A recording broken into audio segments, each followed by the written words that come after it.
할렐루야. 네, 오늘 본문 말씀을 가지고 다윗에 대해서 다섯 번째 죄를 다스려야 합니다라는 제목으로 말씀의 은혜를 나누고자 합니다.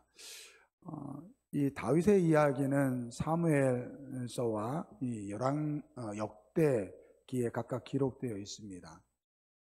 그런데 그 다윗에 대한 이야기가 조금 다르게 기록되어 있는데, 가장 대표적인 이야기가 이 밧세바 사건이 이 사무엘서에는 기록되어 있는데 역대기에는 기록되어 있지 않습니다. 그 이유는 그 저자가 쓰는 관점이 다르기 때문에 그렇습니다. 사무엘서와 열왕기 상하는 이 포로로 끌려간 이스라엘 백성들을 위해서 쓴 성경입니다. 포로로 끌려간 이스라엘 백성들이 왜 우리가 나라를 잃고 이렇게 포로가 되었을까? 그것은 우리가 하나님의 말씀에 순종하지 못하고 불순종했기 때문에 당한 것이다. 그래서 그 하나님께서 그렇게 사랑하는 다윗조차도 이 밧세바의 이 사건을 그러한 죄를 저질렀다라고 해서 기록하고 있습니다. 반면에 역대기는 좀 다릅니다. 이 포로에서 돌아온 이스라엘 백성들을 위해서 쓴 성경입니다. 그래서 그들에게는 더 이상 왜 우리가 포로가 되었는지 그거에 대한 답이 중요한 것이 아니라 앞으로 우리가 어떻게 살아가야 될지. 그래서 이 하나님의 그 약속의 말씀, 이 다윗의 이 후손을 통해서 오실 메시아에 대한 이야기를 하기 때문에 이 역대기에는 이 밧세바 사건이 빠져 있습니다. 물론 기록하지 않았다고 해가지고 이 다윗의 죄가 없어지는 것은 아니죠. 이 성경에 보면은 이 다윗 외에도 하나님께서 정말 기뻐하셨던 그리고 인정했던 많은 사람들이 있었습니다. 에녹, 노아, 아브라함, 욥, 모세. 근데 그들이 죄가 없느냐? 그것은 아니라는 것입니다. 모두 죄인이라는 거예요. 우리가 태어나면서부터 죄인으로 태어납니다. 우리 교회에 이번 달 그리고 다음 달에 새로운 생명들이 태어나게 돼요. 저는 우리 교회에 정말 이렇게 새 생명이 태어나는 게 너무나도 기뻐요. 그래서 우리 젊은 치사님들 아직 40이 안 되신 분들은 좀 노력하세요. 분별하시기 바랍니다. 참 이 새로운 생명이 교회에서 태어난다는 것은 정말 좋은 일이에요. 요즘에 저희 교단, 우리 영남노회에 보면요, 어린 아이들이 별로 없어요. 근데 저희 교회는 이렇게 어린 아이들이 태어나고 또 결혼해서 새로운 가정을 꾸미고 또 자녀 계획을 가지고 있는 그러한 가정들이 있는데, 여러분들 많이 기도해 주시기 바랍니다. 근데 여러분, 우리 아이가 태어나면 어떻습니까? 얼마나 예쁩니까? 근데 그 아기가요, 조금만 배고프고요, 똥오줌 싸가지고 찝찝하면 어떡합니까? 조금만이라도 늦으면 어때요? 으앙 웁니다. 뭡니까? 나 좀 봐달라는 것이죠. 조금만 늦으면요, 막 짜증난 그 목소리로요, 앙칼지게 웁니다. 아무것도 모르는 것 같은데요, 그 아기들조차, 순수한 아기들조차요, 그 이기적인 마음이 있어요. 그런 아이들이 좀 커봐요. 그 안에 교만함과 그리고 욕심이 정말 많아집니다. 여러분, 이게 우리가 태어날 때부터 이 죄 가운데 태어났다라는 것입니다. 우리가 죄 가운데 태어났을 뿐만 아니라 우리가 살아가는 동안 어떻습니까? 죄의 유혹이 정말로 많습니다. 여러분, 우리가 원래 죄인이 아니었습니다. 하나님께서 우리를 하나님의 형상대로 지으셨어요. 거룩한 존재로 지으셨습니다. 그런데 사탄의 유혹에 빠져가지고 죄인이 되었죠. 여러분, 그런데 하나님은 그 죄인을 구원하기 위해서 어떻게 쓰든지 그 죄에 빠진 우리를 구원하기 위해서 쓴 책이 이 성경이에요. 여러분, 첫사람 하나님께서 어떻게 구원하려고 하십니까? 이 세상이 죄로 가득하니까요, 하나님께서 노아를 선택하십니다. 그래서 그 노아를 통해서 새로운 세상을 만들기 위해서 이 세상을 물로 심판하십니다. 그러면 노아의 그 후손을 통해서 이 세상이 새롭게 되었습니까? 아니요. 그 이루었던 노아도요, 여전히 죄인이라는 것입니다. 그래서 하나님께서 이번에는 아브라함을 선택했습니다. 아브라함을 통해서 이스라엘 백성들을 선택했어요. 그들이 정말 이 세상 속에서 구별된 하나님의 백성으로 살기를 원하셨어요. 그런데 그들도 실패했습니다. 결국 이 세상을 새롭게 하고 오늘 우리를 이 죄에서 구원해 줄 수 있는 것은 오늘 우리가 아니라는 거예요. 그래서 하나님께서 친히 인간이 되셔서 오늘 우리를 위해서 이 땅에 오신 줄 믿습니다. 그분이 바로 예수님이에요. 그럼 그 예수님을 믿을 때 오늘 우리가 하나님의 자녀가 되는 줄 믿습니다. 이렇게 하나님은요, 이 죄에 빠진 우리를 구원하기 위해서 이 구원하려고 하는 것이 바로 우리 하나님이시라는 것입니다. 그래서 이 성경은 바로 하나님의 사랑을 이야기하고 있습니다. 근데 여러분, 우리가 한 가지 조심해야 될 것이 있습니다. 우리가 예수를 믿었다고 해가지고 하나님의 자녀가 되었다고 해서 죄에서 자유로운 것은 아니라는 거예요. 여러분, 한 번 구원은 영원한 구원이다 라는 말을 우리가 자주 듣습니다. 근데 여러분, 이거 오해하시면 안 돼요. 이건 하나님의 주권에 대한 이야기입니다. 하나님께서 한 번 구원하기로 작정한 그 사람은 하나님께서 구원하신다는 이야기입니다. 이거를 오해해서 나 구원받았으니까 아무렇게나 살아도 된다? 그렇지 않다라는 거예요. 좀 전에 말씀드렸듯이 하나님은 우리를 구원하시고자 하지만 반대로 사탄은요, 우리를 가만히 두지 않는다라는 것입니다. 원래 하나님의 거룩한 존재로 지음을 받았는데 유혹해서 죄인이 되게 했을 뿐만 아니라 그러한 우리가 예수를 믿어서 하나님의 자녀가 되었을 때 그 배 아파해요. 어떻게든지 우리를 죄로 유혹해가지고 그 하나님을 떠나게 하는 것이 바로 사탄이라는 것입니다. 오늘 다윗도 마찬가지입니다. 여러분, 다윗이 어떤 사람입니까? 하나님이 기뻐했던, 하나님이 인정했던 그 사람입니다. 그런데 그러한 다윗도요, 사탄이 유혹한다니까요. 다윗이 성경에 기록된 그 하나님께 그 책망을 들었던 그 두 가지 죄가 있습니다. 그 중에 하나가 또 이 바사바 사건 말고 또 하나가 무엇입니까? 인구조사입니다. 하나님께서 이스라엘 백성 왕에게는 인구조사하지 말라고 그랬거든요.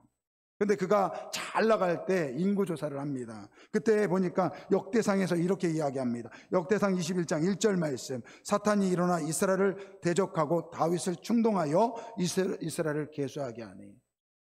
성경은 뭐라고 이야기합니까? 사탄이 다윗을 이용했다 이야기하고 있어요.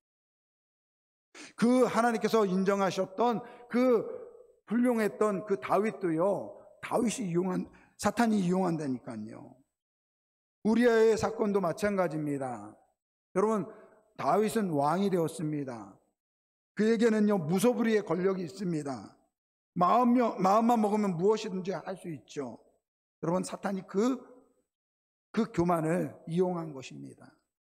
그래서 하루는 이렇게 쉬는데 그 성 건너편에 한 여인이 목욕하는 모습을 보니까 그 여자를 자기의 그 권력으로 취합니다. 그 여인이 임신을 하니까 그 전쟁에 나가 있는 자기 부하 장수를 불러다가 같이 잠자리를 자게 하는데 그 부하 장수가 그걸 거절합니다. 자기의 죄가 들통날 수밖에 없는 상황이에요. 그러니까 어떡합니까? 그 부하 장수를 전쟁 가운데 몰아넣어서 죽게 합니다. 여러분, 성경은 다윗에 대해서 이 두 가지 큰 죄악에 대해서 이야기하고 있습니다. 그 죄만 졌을까요? 아니요. 또 다른 죄도 아마 졌을 거예요. 여러분, 우리가 예수를 믿어서 하나님의 백성이 되었다고 해서 죄의 유혹이 없는 것이 아니라는 거예요. 사탄은 어떻게 해서든지 지금도 유혹하고 우리의 믿음을 흔들고 결국은 하나님을 떠나게 한다라는 사실을 기억해야 될 줄 믿습니다. 결국 우리는요, 그 죄를 잘 다스려야 돼요. 오늘 우리는 죄 가운데 태어나고 죄의 유혹을 받을 수밖에 없다라는 거예요. 그러면 그 죄를 지었을 때 그 죄를 어떻게 다스릴 것인가? 오늘 함께 말씀을 나누려고 합니다. 오늘 이 다윗이 이 바세바의 남편을 죽이고 이 아내를 취하는 죄를 범합니다. 그런데 여러분, 다윗이 그 죄를 깨닫지 못합니다.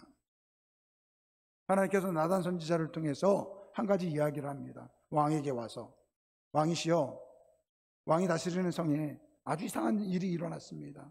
한 부자와 이 가난한 사람이 있는데, 이 부자는 양과 소가 참 많습니다. 반면에 이 가난한 사람에게는 그 자식처럼 생각하는 암양 새끼 한 마리가 있습니다. 그런데 부자에게 한 손님이 찾아왔을 때 그 손님을 대접하기 위해서 짐승을 잡아야 되는데, 그 부자가 자기의 소와 양을 아끼기 위해서 가난한 사람의 그 암양을 빼앗아 가지고 손님을 대접했습니다.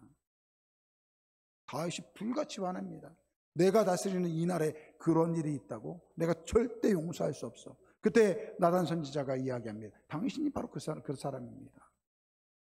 하나님께서 말씀하시는데 당신이 바로 그 부자와 같습니다. 그렇게 이야기합니다.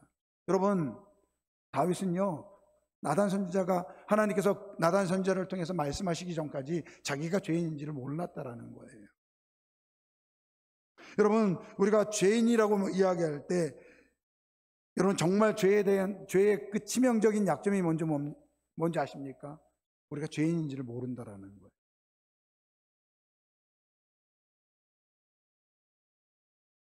말씀을 전할 때, 설교 말씀을 들을 때, 또 성경 말씀을 볼 때, 여러분 우리가 찔림이 있어야 돼요. 아, 이게 나한테 하는 말씀이지 라는 찔림이 있어야 돼요. 그런데 어떻습니까? 말씀을 들어도 나에게 찔림이 없어요. 그건 다른 사람 이야기지 나하고는 상관이 없다라고 이야기할 때가 많다라는 것입니다.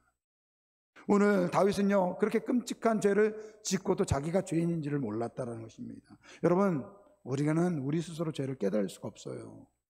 누가 알려줍니까? 부모가 알려주죠. 이놈 그러면 안 돼. 그래서 어린아이, 우리 부모님들이 어린 자녀들에게 가르쳐야 돼요. 너 이거 잘못한 거야. 가르쳐야 됩니다. 마찬가지예요. 우리 영적인 아버지도, 아버지 되시는 하나님이 우리에게 알려줘야 돼요. 너 그렇게 살면 안 된다. 하나님께서 그 죄를 알지 못하는 다윗에게 나단 선지자를 통해서 말씀하십니다. 네가 죄인이다. 여러분, 우리가 예수를 믿기 위해서 가장 중요한 것은, 가장 필요한 것은 바로 무엇입니까? 내가 죄인인지를 깨닫는 것입니다. 여러분, 그냥 죄인이 아니에요. 가장 악하고 추한 죄인이 바로 나라는 사실을 깨달아야 된다는 거예요. 그때 비로소 이 예수님의 십자가의 이 십자가가 오늘 나의 십자가가 되는 줄 믿습니다.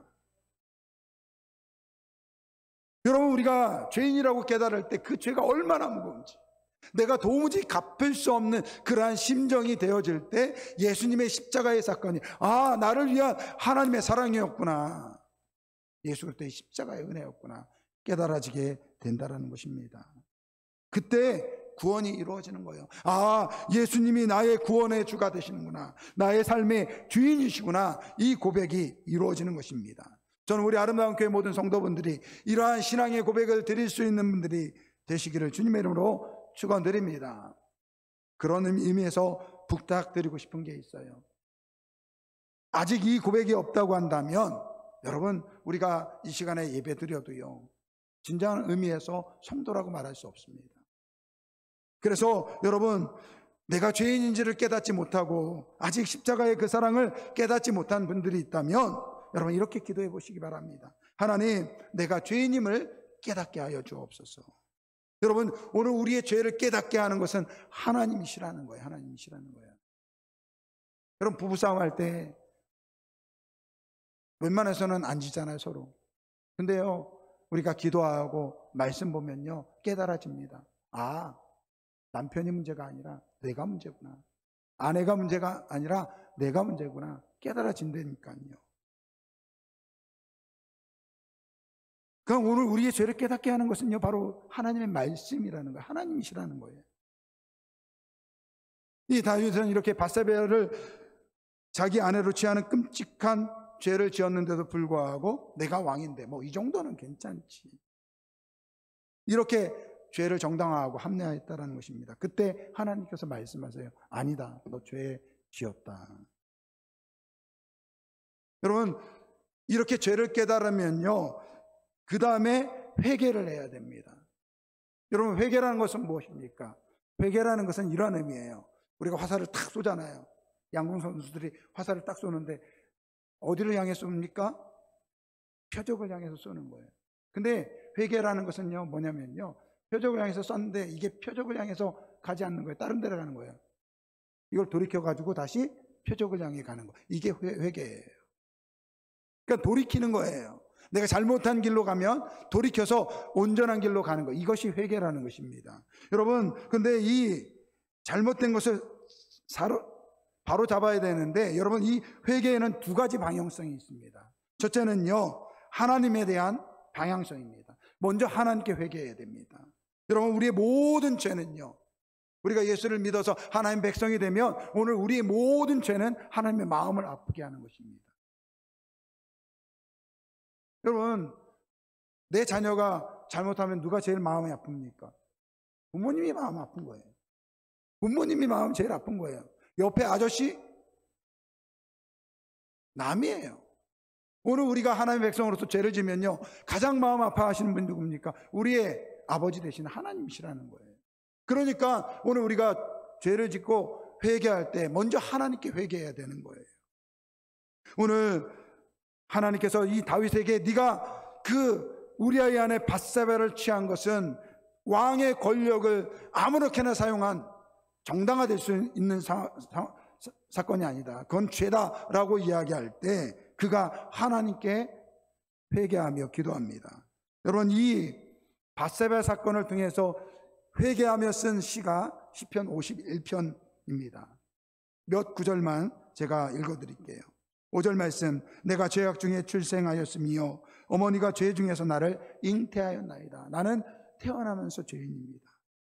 7절, 웃을저로 나를 정결하게 하소서. 내가 정하리이다. 나의 죄를 씻어주소서. 내가 눈보다 희리이다. 여러분, 죄는요, 우리 하나님께서 용서해 주시는 거예요. 내가 정결하게 되는 것이 아니라 하나님께로부터 용서함을 받아야 된다는 거예요. 10절 말씀, 하나님이여 내 속에 정한 마음을 창조하시고 내 안에 정직한 영을 새롭게 하소서. 돌이키는 거예요. 이게 회개예요. 16절 17절 말씀, 주께서는 제사를 기뻐하지 아니하시나니 그렇지 아니하면 내가 드렸을 것이라. 주는 번제를 기뻐하지 아니하시나이다. 하나님께서 구하시는 제사는 상한 심령이라. 하나님이여 상하고 통회하는 마음을 주께서 멸하지 아니하시리로다. 여러분, 오늘 다윗이 이 16절 17절 말씀이 뭐라고 이야기합니까? 회개하지 않는 마음으로 예배하는 것은 진정한 예배가 될 수 없다라는 거예요. 그래서 그는 먼저 하나님께 철저하게 회개했다라는 것입니다. 이렇게 오늘 우리가 지은 죄를 가지고 먼저 하나님을 향하여 하나님께 회개해야 됩니다. 이것이 첫 번째 방향성이에요. 두 번째 방향성이 있습니다. 그것은 무엇이냐면 바로 나를 통해서 피해를 본 사람들에 대한 회개입니다. 여러분, 우리가 하나님께 회개는 참 잘해요. 그런데 정작 오늘 우리를 통해서 피해 본 사람에게는요, 잘 용서함을 구하지 않아요. 뭐라고 이야기합니까? 나 하나님께 용서함 받았는데. 그게 아니에요. 여러분, 하나님께 용서받을 것은 하나님께 용서받고요, 사람에게 용서받을 것은 사람에게 용서받아야 돼요. 성경은 그렇게 이야기하고 있습니다. 네가 다른 사람에게 피해를 준 것이 있으면 그 피해 이상으로 갚으라고 이야기하고 있습니다. 네가 누군가의 마음을 아프게 했다면 그 마음에 아프게 한 것에 대해서 충분하게 보상하라고 그렇게 말씀하고 있습니다. 여러분, 다윗은요, 그렇게 하나님께 회개했을 뿐만 아니라 이 사람에게 회개해야 되잖아요. 용서 구해야 되잖아요. 그 부하인 우리아를 죽였습니다. 죽은 사람에게는 어떻게 회개할 수 있는 방법이 없죠. 그러니까 누가 남았습니까? 이 밧세바가 있습니다. 밧세바에게 용서를 구해야 돼요. 어떻게 구했습니까? 하나님께서 이 다윗의 죄를 추궁하시면서 그런 말씀을 하세요. 네가 죄를 지었기 때문에 너와 밧세바를 통해서 낳는 그 첫째 아들은 죽임을 당할 것이다. 그렇게 말씀하십니다. 그리고 나서 시간이 지나서 이 밧세바가 출산하게 됩니다. 아들을 낳아요. 근데 그 아들이 얼마 지나지 않아서 병에 걸립니다. 다윗은 알았죠. 하나님께서 나의 잘못 때문에 이 아이가 죽게 될 것이라는 것을 알았어요. 그런데 그가 어떻게 합니까? 그 아이를 위해서 금식하면서 기도합니다. 여러분, 왜 죽을 줄 알면서 기도했을까요? 이것은요, 밧세바를 위한 거예요. 밧세바를 위한 거예요. 밧세바의 마음을 위로하기 위해서 그렇게 금식하며 기도한 것입니다.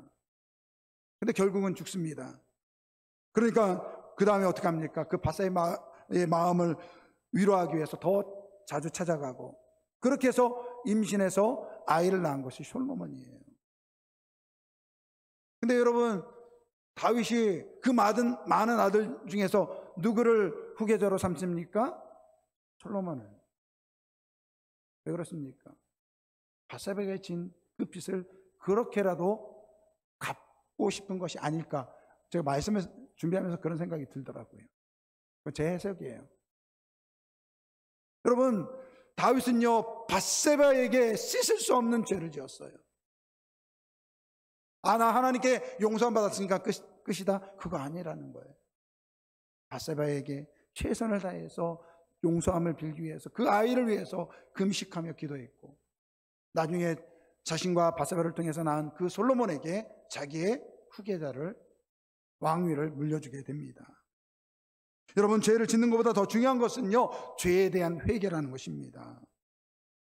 여러분, 똑같은 비슷한 이 죄를 지었던 사람이 사울 왕이에요.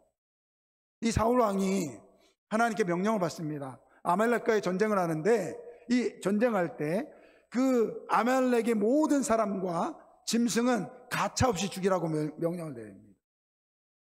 그러면 그 말씀대로 따라야 되잖아요. 그런데 이 사울 왕이 어떻게 하느냐면, 이 아말렉 왕 아각을 살려줍니다. 그리고 그 짐승 중에서 좀 기름지고 통통한 것들은 살려줍니다. 사무엘 선지자가 와가지고 묻습니다. 왜 하나님 말씀에 순종하지 않습니까? 그러니까 그가 뭐라고 이야기합니까? 내가 이 좋은 것들 하나님께 제사 드리려고 합니다. 자기의 죄를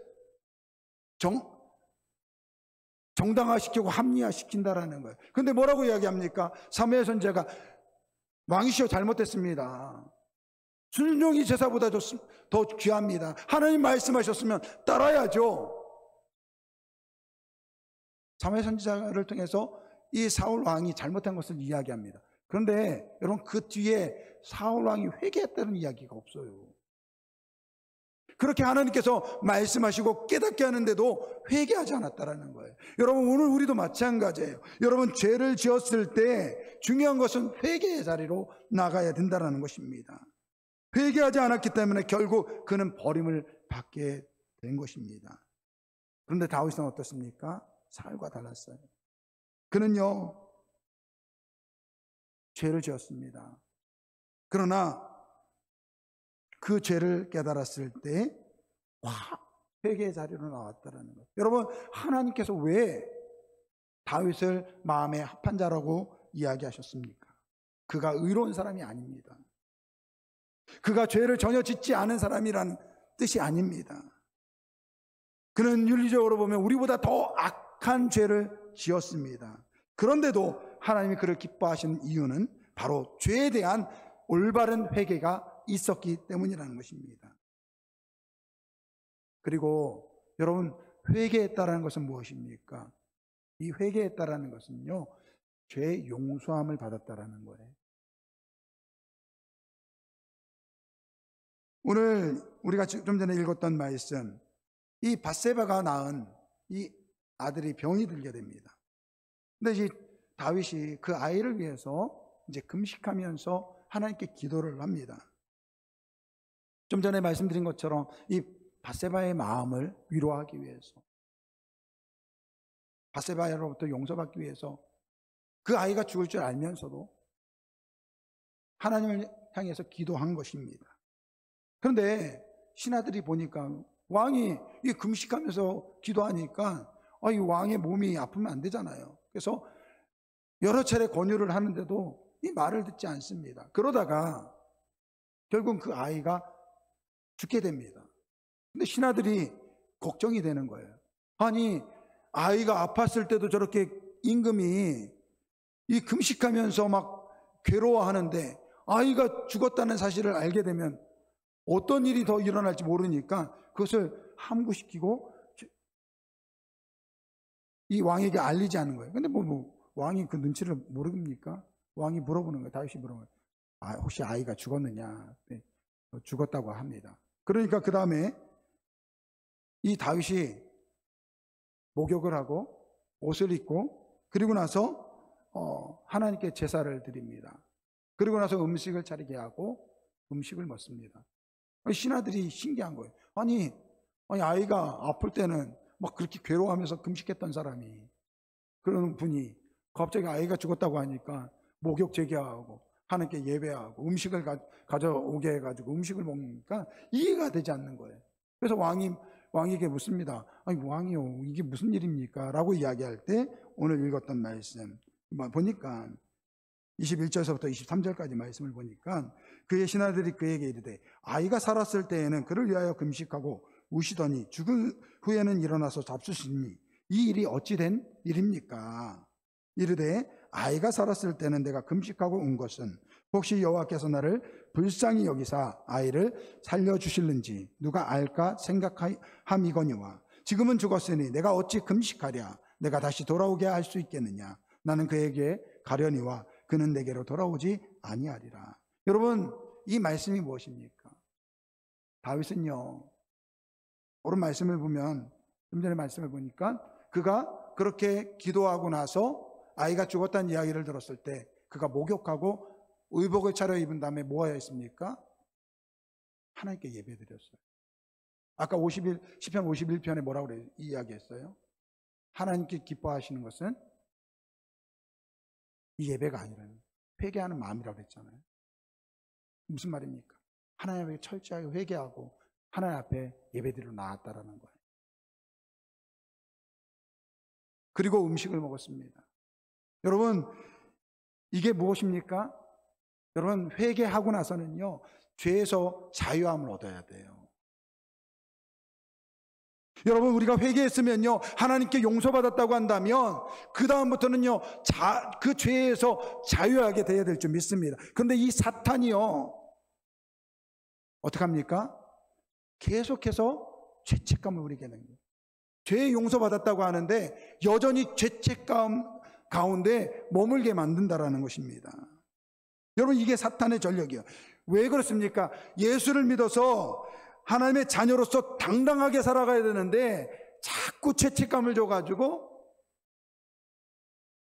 부끄럽게 만든다라는 거예요. 당당하지 못하게, 부끄럽게 하나님의 자녀답게 살지 못하도록 하는 것이 바로 이 사탄의 전략입니다. 여러분, 예수님께서 예수님의 제자들에게 마지막 잡히시기 전에 그런 말씀을 하셨어요. 야, 내가 오늘 밤에 잡힐 것인데 너희들이 다 나를 버리리라. 근데 제자들이 뭐라고 해요? 제자들이 그래요. 아니, 주님, 우린 절대로 주님 버리지 않겠습니다. 그렇게 이야기해. 근데 그때 이 베드로가 뭐라고 합니까? 주님, 저들은 주님을 버릴지 몰라도 저는 주님을 버리지 않겠습니다. 참 말을 해도 참 믿게 얘기해요. 그냥 지만 버리지 않겠다고 이야기하면 되는데, 주님, 저들은요 다 버려도 저는 버리지 않겠습니다. 이렇게 이야기를 해요. 근데 어떻게 합니까? 예수님을 3번 부인합니다. 그리고 나서 예수님께서 나중에 죽임을 당하시고 나서 이제 부활하신 다음에 제자들에게 나타나세요. 요한복음 21장에 보면 예수님께서 3번째로 이 제자들 앞에 나타나시는데 그때 갈릴리 바다에서 나타납니다. 그들이 이 바다에서 이 물고기를 잡다가 하나도 못 잡는데 어느 분이 나타나서 네 오른편에 그물을 던져라. 근데 그물을 잡아당겨 보니까 이 고기가 엄청 많이 잡힌 거예요. 순간적으로 베드로는 알았죠. 아, 저분은 주님이시다. 근데 여러분, 이 베드로는요, 그 부활하신 주님을 만났을 때 정말 괴로웠을 거예요. 왜 그렇습니까? 다른 제자들도 비슷한 할 텐데 유독 더 좀 껄끄러웠던 사람이 누굽니까? 베드로였을 거예요. 왜 다 부인했지만 자기는 뭐라고 이야기했습니까? 저들은 버려도 저만큼은 안 버리겠습니다. 이렇게 이야기. 주님을 떠나지 않겠습니다. 이렇게 이야기했는데 3번이나 부인했잖아요. 그러니까 예수님 앞에서도 껄끄러운 거예요. 그러니까 예수님께서 이 베드로에게 3번을 묻습니다. 처음에 뭐라고 이야기합니까? 요한의 아들 시몬아, 이렇게 물어보세요. 내가 이 사람들보다 나를 더 사랑하느냐?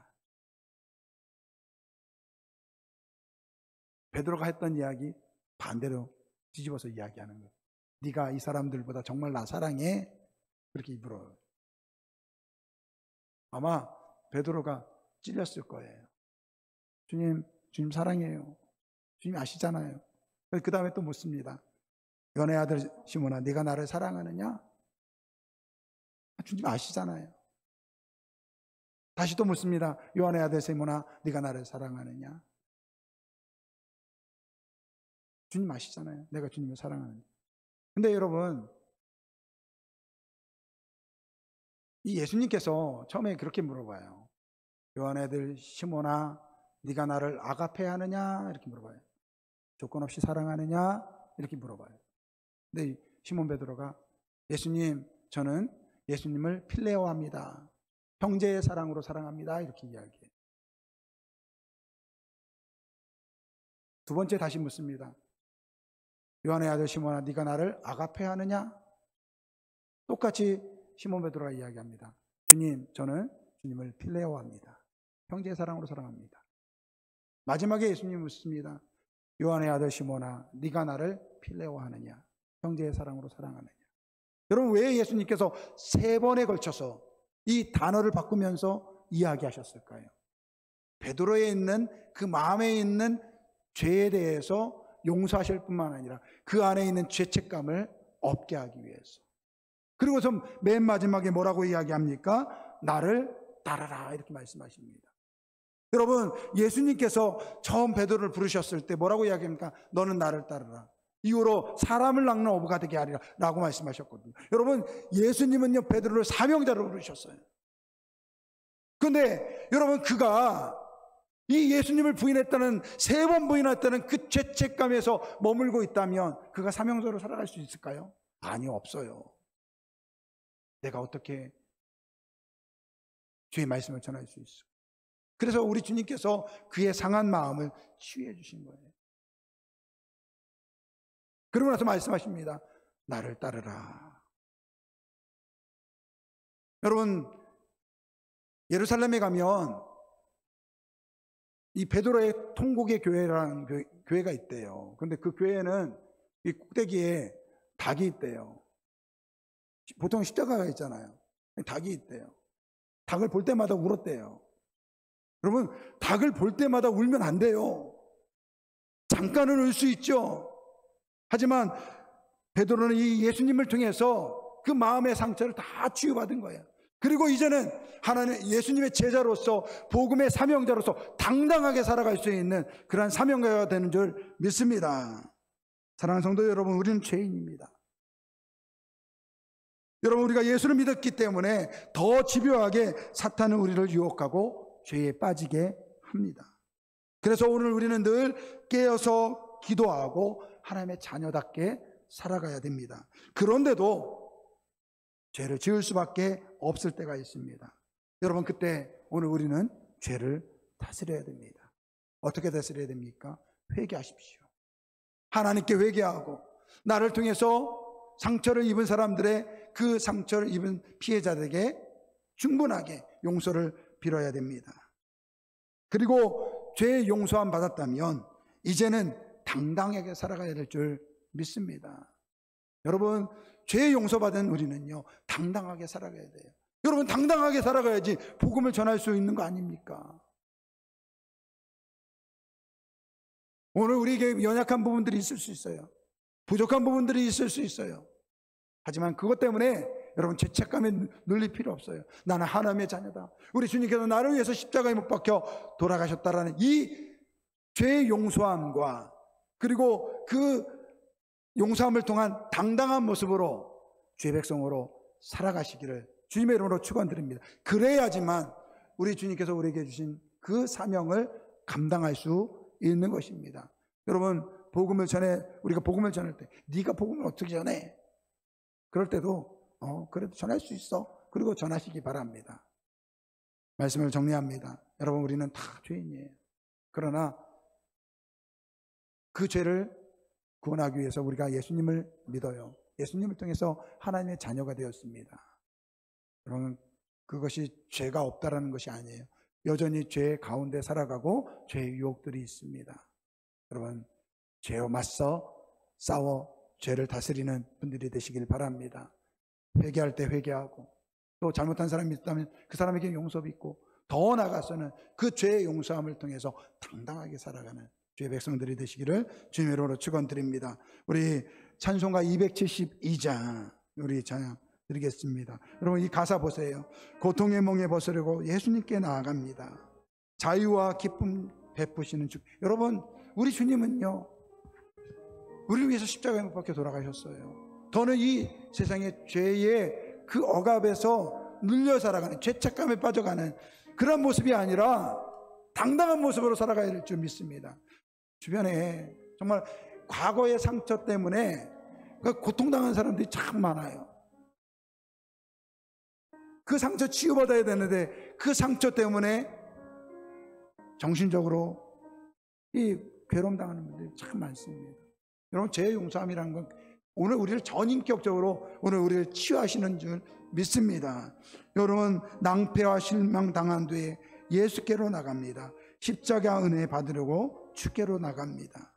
죽음의 길을 벗어나서 예수께로 나갑니다. 영원한 집을 바라보며 주께로 나아갑니다. 오늘 우리 주님은 죄를 용서하시는 주님이신 줄 믿습니다.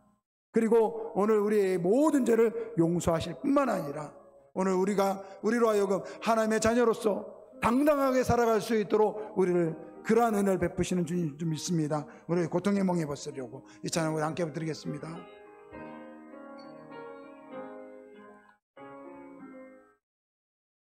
고통의 멍에 벗으려고 예수께로 나갑니다.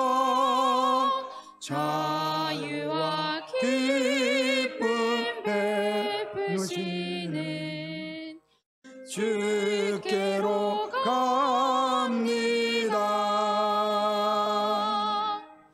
병든 내 몸이 튼튼하고 빈궁한 삶이 부해지며 죄악을 벗어버리려고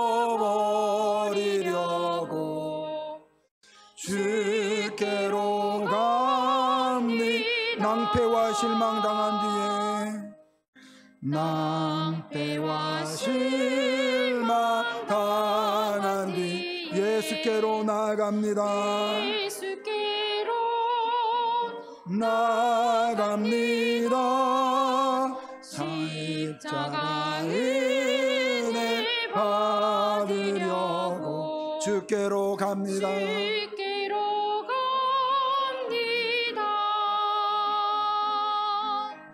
슬프던 마음 위로받고 인생의 품바 잔잔하며 영광의 찬송 부르려고 주께로 갑니다. 우리가 이 시간에 한번 같이 기도하겠습니다. 하나님께서 우리를 예수님을 보내주신 이유는 이 죄악 가운데 죄의 종으로 살아가지 않고 하나님의 백성으로 살아가기 위해서 우리를 불러주셨습니다. 그러나 여전히 우리는 죄 가운데 살아가고 사탄 마귀 권세는 우리를 죄의 유혹으로 유인합니다. 죄를 지을 수 있습니다. 그러나 오늘 우리는 죄를 다스려야 됩니다. 주님, 우리가 죄를 지을 때마다 회개의 자리에 나오게 하여 주시고 그 하나님께로부터 죄 용서 받게 하여 주시고 또 우리를 통해서 마음에 상한 사람들에게 죄 용서 받는 그 회개의 자리로 나아가게 하여 주옵소서. 그리고 죄 용서 받은 이후에는 정말로 그 모든 죄에서 자유함을 얻게 하여 주시고 하나님의 자녀로서 당당하게 복음을 전하며 살게 하여 주옵소서. 우리 주여 일창 부르고 통성으로 기도합니다. 주여, 사랑과 은혜가 많으신 아버지 하나님 감사합니다. 아버지 하나님, 주의 백성이 되었지만 아버지 오늘 우리는 아버지 여전히 죄 가운데 아버지 사탄 마귀 권세는 우리를 죄로 유혹하고 있습니다. 아버지 하나님, 깨어 기도하게 하여 주시고 아버지 우리의 죄를 깨달아 알게 하여 주시고 아버지 하나님, 더 나아가서 아버지요 죄의 용서함을 받게 하여 주옵소서. 아버지 하나님, 우리가 죄를 지었을 때 가장 가슴 아파하시는 우리 주님의 우리 하나님의 마음을 알게 하여 주시고 그 하나님 앞에 철저히 통회하며 기도하는 저희를 되길 원합니다. 아버지 더 바라는 것은 아버지 또 우리가 우리 때문에 아버지 상처받은 사람들이 있다면 그 사람들에게 아버지 죄의 용서함을 받고 아버지 회개의 자리에 나갈 수 있도록 도와주시옵소서. 더 나아가서는 우리 주님의 그 죄의 용서함을 받고 아버지 더는 죄의 종이 아니라 하나님 우리 주님께서 주시는 자유함을 누리는 우리 아름다운 그 모든 성도를 되게 하여 주옵소서. 그래서 이제부로는 하나님의 말씀을 붙잡고 살아가는 하나님의 자녀로서 당당한 모습으로 살아갈 수 있도록 주님 인도하여 주옵소서. 감사드리며 예수 그리스도 이름으로 기도드립니다. 우리 다 같이 일어나셔서 4절 찬양 드립니다. 죽음의 길을 벗어나서 예수께로 나갑니다.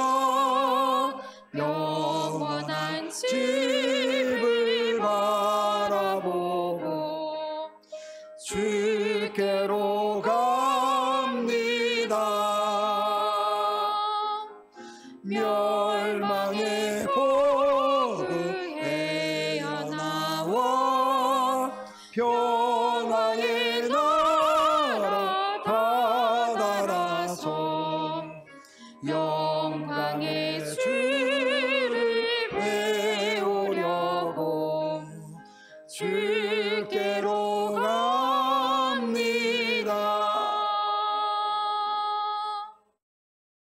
기도합니다. 아버지 하나님, 죄로 죽었던 우리를 구원하기 위해서 예수 그리스도를 통해서 죄 용서함 받고 하나님 자녀 삼아 주시니 감사를 드립니다. 그러나 우리는 여전히 죄 가운데 사탄 마귀 권세는 우리를 유혹하고 있습니다. 아버지 하나님, 성령으로 보호하여 주옵소서. 설사 우리가 죄를 짓더라도 회개의 자리로 나오게 하여 주옵소서. 먼저 그 죄를 깨닫게 하여 주시고 하나님 앞에 죄 용서함 받는 회개의 기도를 드리게 하여 주시고 더 나아가서 나 때문에 상처받은 사람들에게 회개하며 죄의 용서함을 받게 하여 주옵소서. 그리고 죄의 용서함 받았다면 이제는 그 모든 죄에서 자유함을 얻고 하나님의 자녀로서 당당하게 살아가는 주의 백성들 되게 하여 주옵소서. 오늘 우리는 주의 말씀을 붙잡고 복음의 사명자로 우리 부르심을 받았습니다.